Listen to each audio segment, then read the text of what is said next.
Saudara-saudari terkasih, selamat malam. Salam damai dalam kasih Tuhan.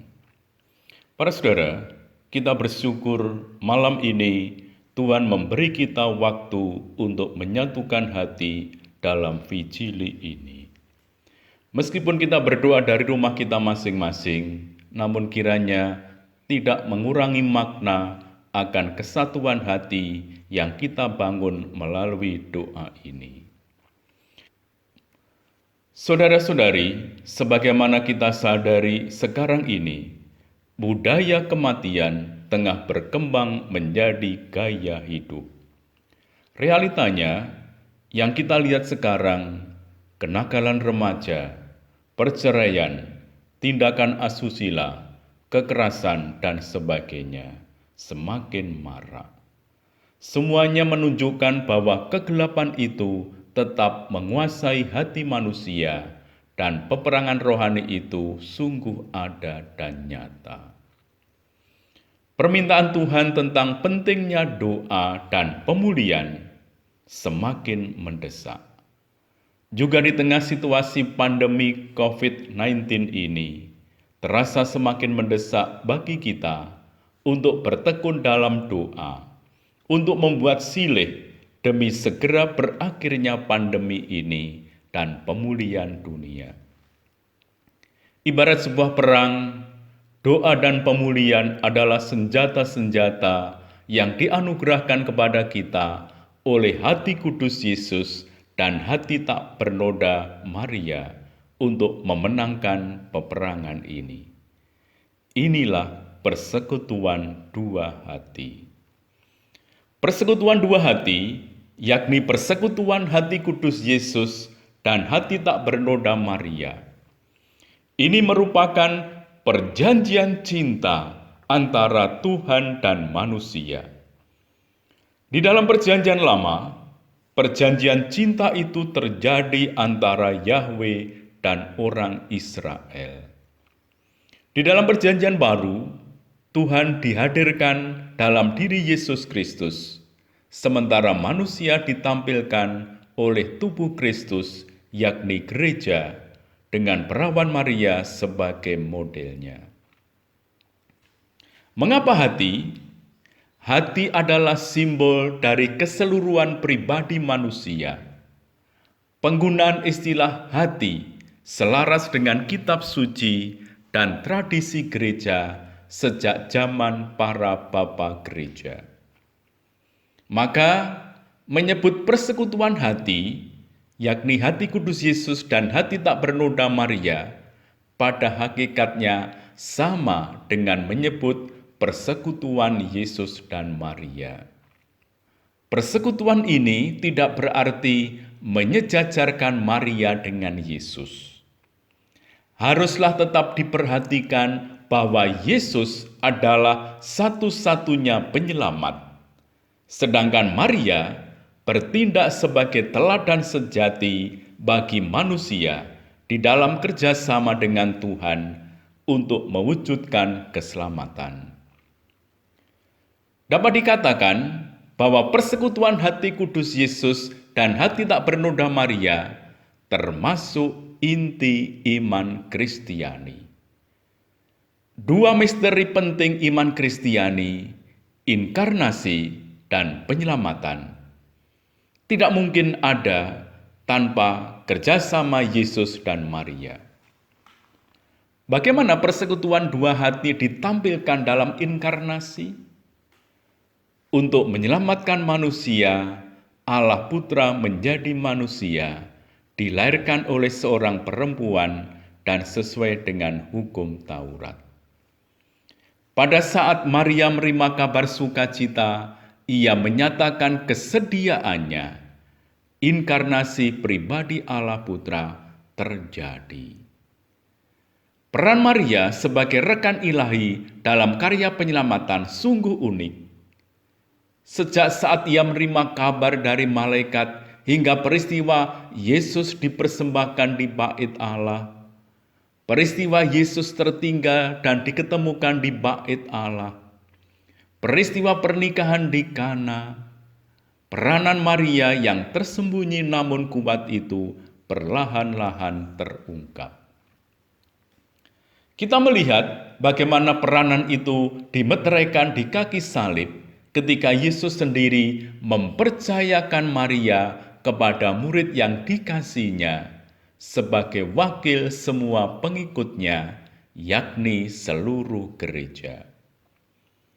Karena itu, persekutuan hati kudus dan hati tak bernoda Maria sungguh merupakan inti rahasia dan iman Kristiani. Di dalam praktek pastoral, pentingnya persekutuan dua hati terletak pada perwujudan pesan cinta, pertobatan, pembaharuan, dan pengudusan keluarga-keluarga. Para saudara, komuni pemulihan ialah upaya untuk menyesali dosa-dosa dan kemarahan yang telah dilakukan. Ada banyak bentuk komunio pemulihan, tetapi intinya ialah kerelaan untuk berkorban, menderita sakit, dan meninggalkan kenyamanan duniawi sebagai tanda penyesalan karena telah melukai hati Tuhan. Arti terdalam komunio pemulihan ialah apapun yang kita lakukan, sesungguhnya kita tak dapat sepenuhnya memperbaiki dosa-dosa kita. Hanya melalui Kristus, penyerahan diri kita dianggap layak oleh Bapa. Maka, komunio pemulihan terbaik adalah Ekaristi Kudus. Agar layak untuk dipersembahkan, semua bentuk penyerahan diri dan komunio pemulihan haruslah disampaikan dalam persatuan dengan Yesus yang bertata di dalam Ekaristi. Ketika kita melakukan komunio pemulihan secara rohani, kita mempersatukan diri dengan hati Yesus dan hati Maria yang tidak mempunyai keinginan lain selain memenuhi kehendak Bapa, yakni menyelamatkan dan menguduskan manusia. Ibadat komuni pemulihan adalah cara terbaik untuk masuk ke dalam persekutuan hati Yesus dan Maria. Karena lewat permenungan atas misteri-misteri Rosario dan menerima sakramen-sakramen, kita dikuatkan untuk menghayati jalan hidup penuh silih, hidup penuh doa dan pertobatan. Komunio pemulihan membuat Ekaristi Kudus menjadi pusat hidup pribadi dan keluarga. Komunio pemulihan memperdalam penyesalan kita atas dosa, memberi kita kesempatan untuk mendekati Tuhan yang Maha Rahim melalui sakramen pengampunan dosa.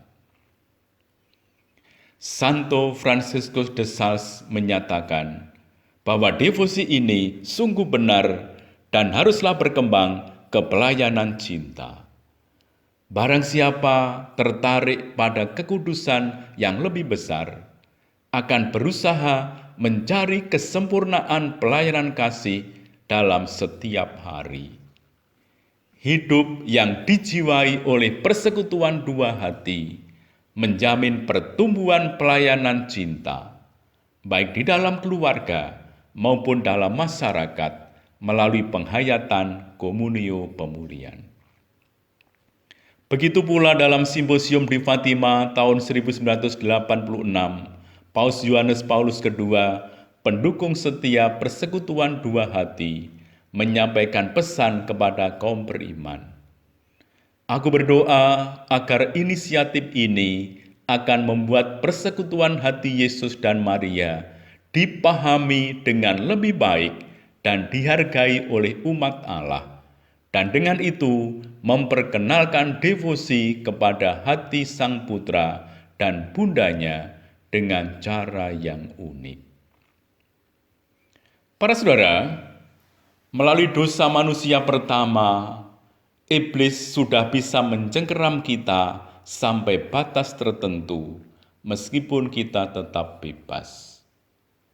Tuhan berkata kepada kita bahwa seluruh sejarah manusia berisi peperangan yang terus-menerus antara manusia dan kekuatan jahat dari awal sampai akhir. Karena kita berada di tengah-tengah peperangan itu, kita harus terus-menerus berjuang melakukan apa yang baik dan kudus. Dengan usaha kita dan dengan rahmat Allah lah, kita akan berhasil memperoleh integritas kita. Allah berkali-kali memanggil kita untuk ambil bagian dalam hidup dan kasih-Nya. Kita dipanggil untuk menjawab panggilan Allah itu untuk menghayati hidup dan kasih-Nya. Yeskiel bab 36 ayat 24-28 mengungkapkan keinginan Allah untuk mengadakan perjanjian kasih dengan kita. Aku akan menjemput kamu dari antara bangsa-bangsa dan mengumpulkan kamu dari semua negeri. Ini komunio. Dan akan membawa kamu kembali ke tanahmu. Ini sebuah pemulihan. Aku akan mencurahkan kepadamu air jernih yang akan mentahirkan kamu dari segala kenajisanmu dan dari semua berhala-berhalamu. Ini pengakuan dosa. Aku akan mentahirkan kamu. Kamu akan kuberikan hati yang baru dan roh yang baru di dalam batinmu. Dan aku akan menjauhkan dari tubuhmu hati yang keras dan kuberikan kepadamu hati yang taat, hati kudus. Rohku akan kuberikan diam di dalam batinmu. Ini Ekaristi. Dan aku akan membuat kamu hidup menurut segala ketetapanku dan tetap berpegang pada peraturan-peraturanku dan melakukannya. Dan kamu akan diam di dalam negeri yang telah kuberikan. Ini adorasi di tempat kudusnya kepada nenek moyangmu, dan kamu akan menjadi umatku, dan aku akan menjadi Allahmu. Kerajaan Allah di dalam hati kita. Para saudara, dengan jelas dalam teks tersebut Allah menunjukkan keinginannya kepada kita untuk mengadakan perjanjian kasih dengan kita, supaya hati kita dapat menjadi seperti hatinya. Inilah persekutuan yang ideal. Hati kita bersatu erat dengan hati Allah. Inilah impian persekutuan itu. Hati umat dipersatukan dengan hati Allah. Dalam perjanjian baru, perawan Marialah yang mampu menanggapi panggilan Allah ini. Tidak seperti umat dalam perjanjian lama, hati Maria tetap setia pada persekutuannya dengan Allah sampai akhir.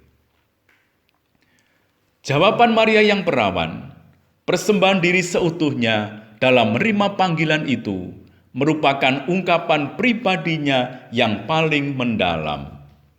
Dirinya seutuhnya, tidak ada yang ditahan, semuanya diserahkan.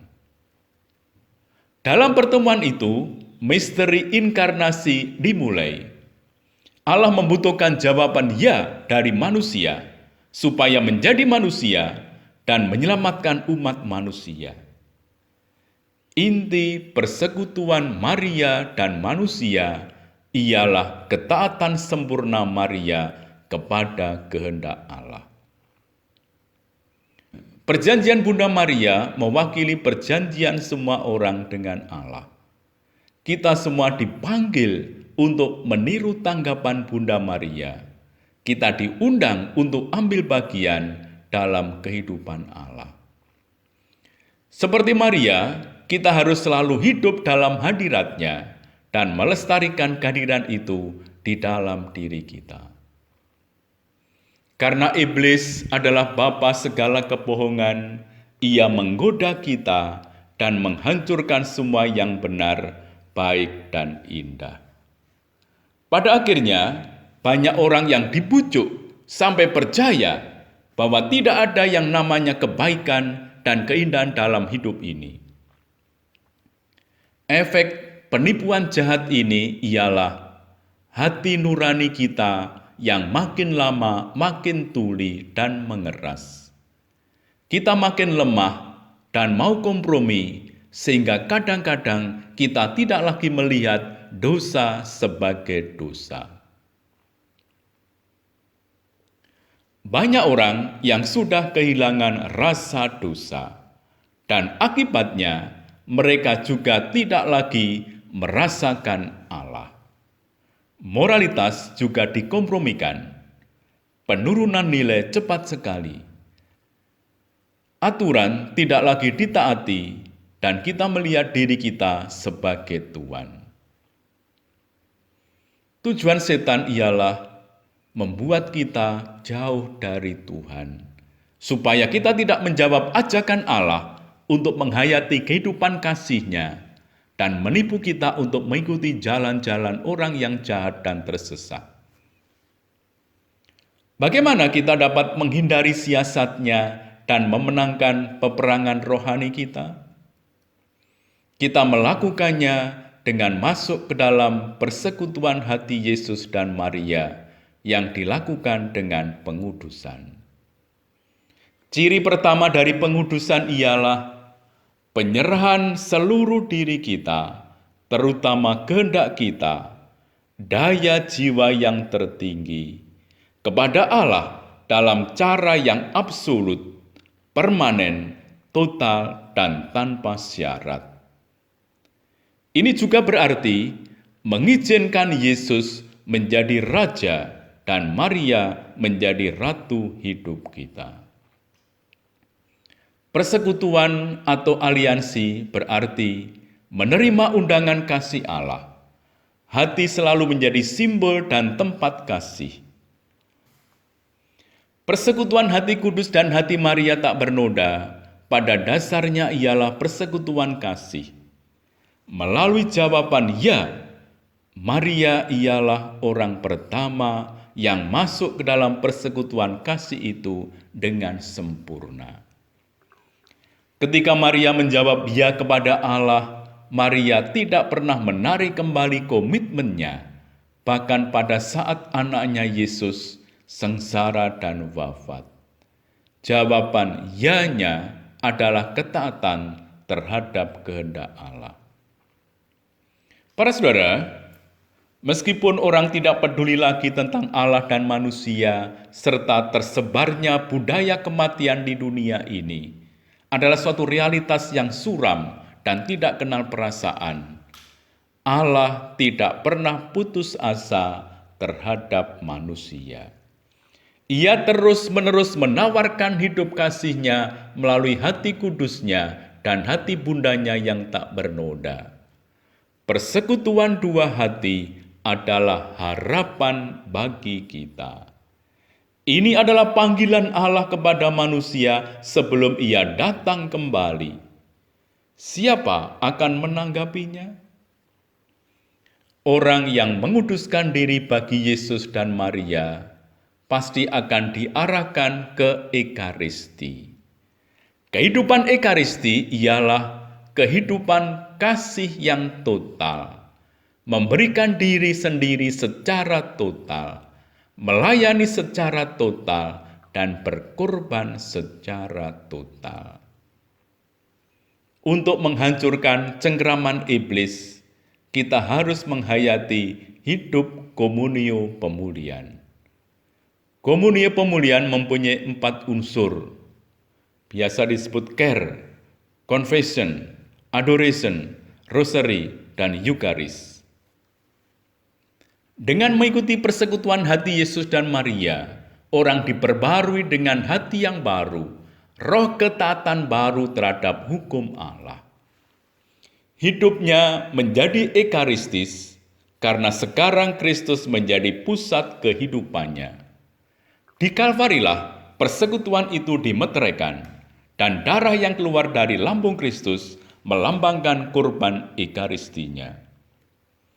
Persekutuan dua hati baginya bukan hanya menjadi suatu devosi saja, tetapi cara baru yang dihayati dengan setia. Hidup Ekaristi ialah hidup yang total mengasihi, total memberi, total melayani, dan total berkorban. Hidup yang berpusat pada Kristus, pada misteri Paskah hidupnya, sengsara, kematian, dan kebangkitannya. Hidup itu adalah hidup komunio pemulihan dengan keempat elemennya. Tentu saja, hati Yesus dan Bunda Maria terus berduka karena budaya kematian. Dengan bersatu dengan hati kudus dan hati Bunda Maria, kita diminta untuk melakukan tindakan penebusan melalui komunio pemulihan. Unsur pertama, rosario. Rosario merupakan doa yang penuh kuasa untuk menyingkirkan serangan iblis. Santo Louis de Montfort berkata bahwa hanya ada dua hal. Seseorang berdoa rosario dengan penuh semangat dan akan meninggalkan semua kehidupannya yang jahat, atau tidak akan berdoa rosario. Karena di dalam rosario kita melihat hidup Yesus dan Maria seperti yang diungkapkan dalam peristiwa-peristiwa. Kita menyadari adanya dosa.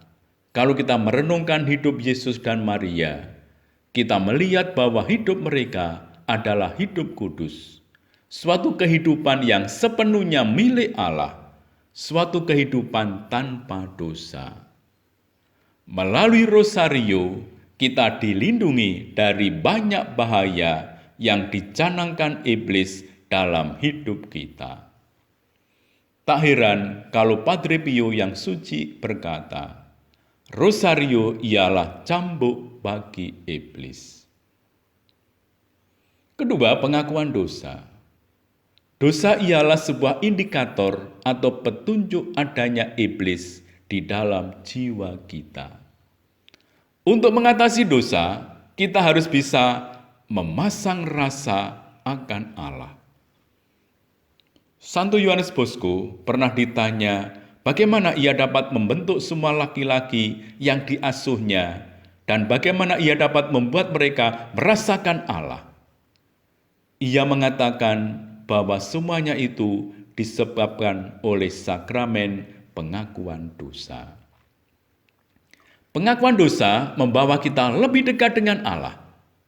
Pengakuan dosa mengusir semua roh jahat di dalam diri kita. Kalau kita mengaku, kita akan minta ampun atas segala kesalahan kita yang menyakiti Allah dan berkeputusan untuk mengubah hidup kita. Pengakuan dosa itu menandakan kerendahan hati. Jika kita memang benar-benar rendah hati, kita tidak dapat dikalahkan oleh setan karena rahmat Allah menyertai kita. Dalam sakramen pengakuan dosa, kita menerima bahwa kita ini bukan apa-apa. Bahwa tanpa Allah, kita tidak akan berdaya. Kita juga menerima keberdosaan kita. Sakramen ini menguatkan dan memberikan kuasa rahmat Allah yang menguduskan dalam memerangi iblis. Kehidupan baru yang kita miliki dalam baptisan tidak menghapuskan kelemahan dan kerapuan kita sebagai manusia, juga tidak menghapus kecenderungan kita terhadap dosa. Sakramen pengakuan dosa membawa kekuatan dan semangat bagi kehidupan rohani kita. Sakramen ini membuat kita berani menghadapi serangan iblis. Ketiga, komuni kudus. Kalau kita menerima Yesus di dalam Ekaristi, kita menjadi satu dengan Dia. Santo Yohanes meneguhkan setiap kita menerima komuni kudus, kita tidak hanya menerima simbol Kristus, tetapi menerima Kristus sendiri dalam rupa roti. Keempat, adorasi. Untuk mempertahankan persatuan dengan Yesus ini, kita datang ke kapel adorasi untuk menyembah dan beradorasi kepada Tuhan yang hadir dalam sakramen Maha Kudus. Itulah 4 unsur dalam komunio pemulihan. Para saudara, jika banyak orang mau menghayati persekutuan dua hati dan komunio pemulihan sebagai cara hidup, maka nubuat Bunda Maria Fatima akan tergenapi. Pada akhirnya hatiku yang tak bernoda akan menang. Rusia akan bertobat dan suatu era perdamaian akan diberikan kepada umat manusia.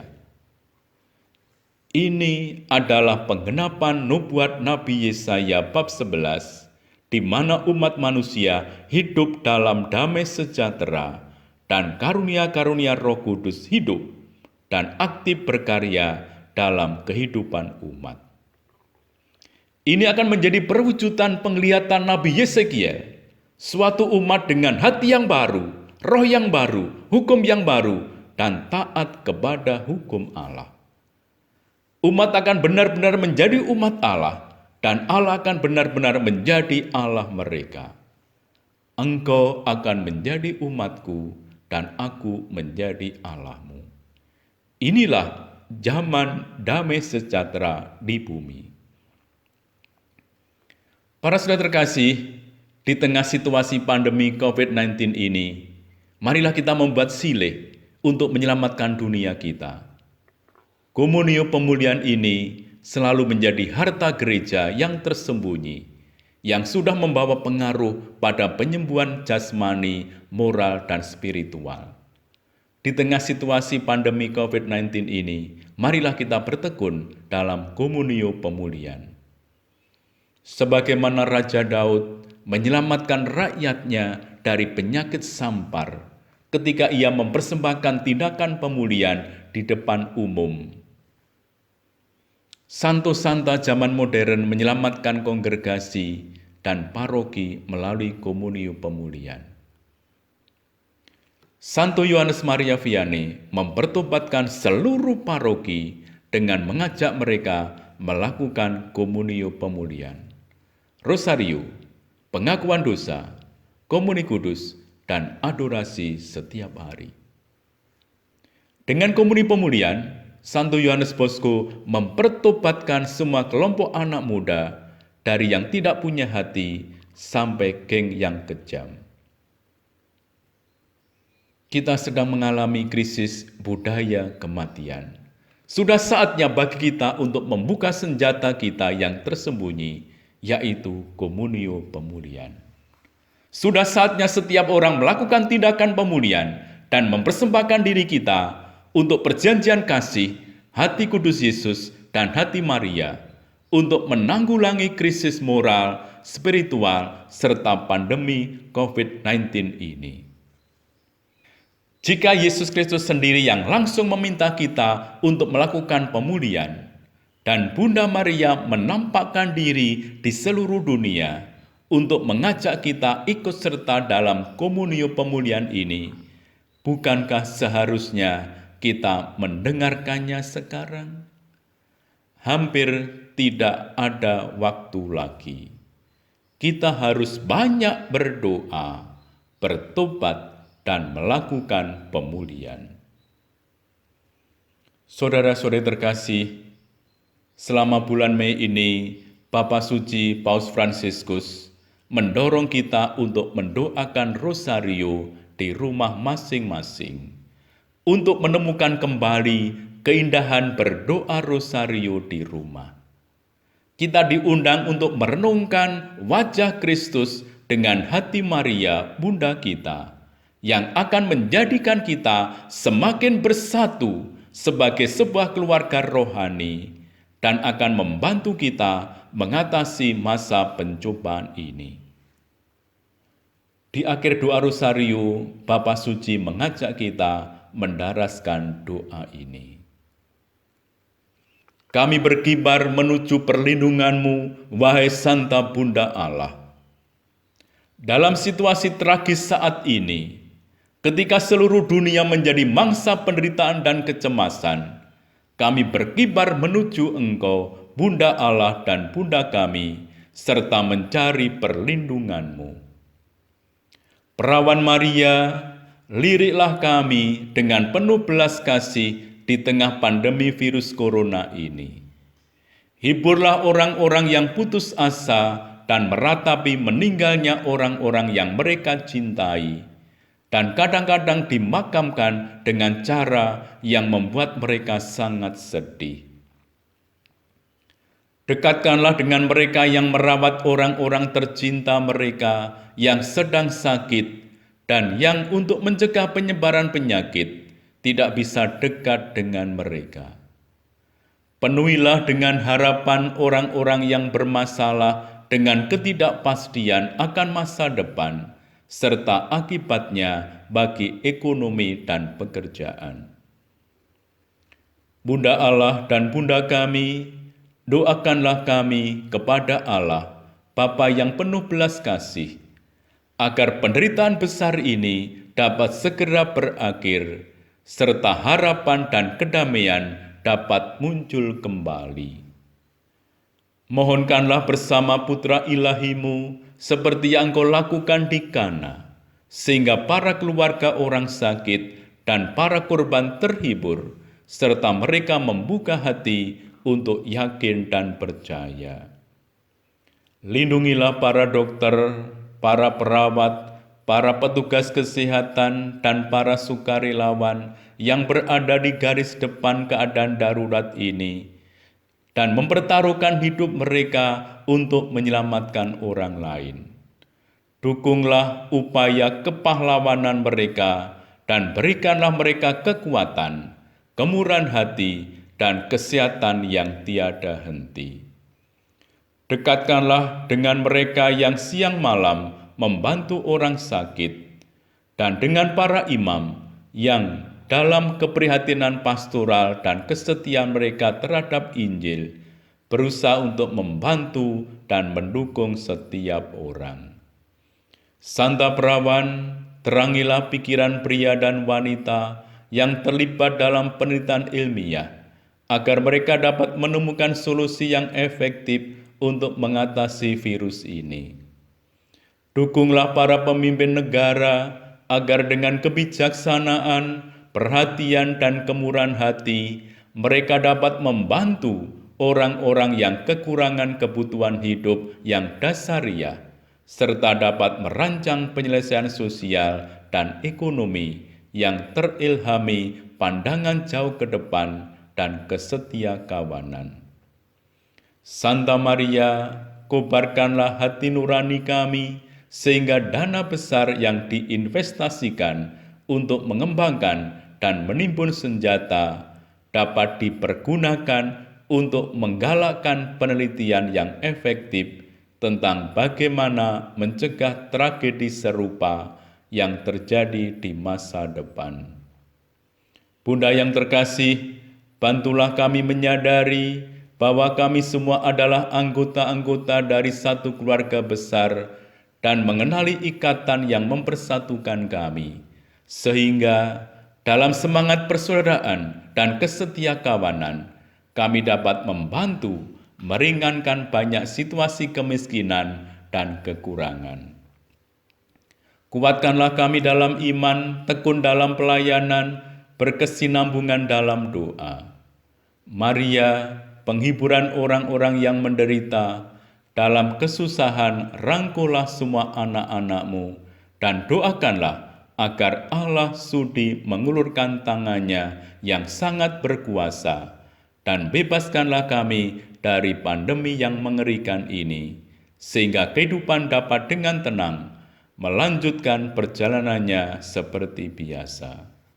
Kepada Engkau yang bersinar dalam perjalanan kami sebagai tanda keselamatan dan harapan, kami mempercayakan diri, wahai Perawan Maria yang menyejukkan, penuh kasih sayang dan manis.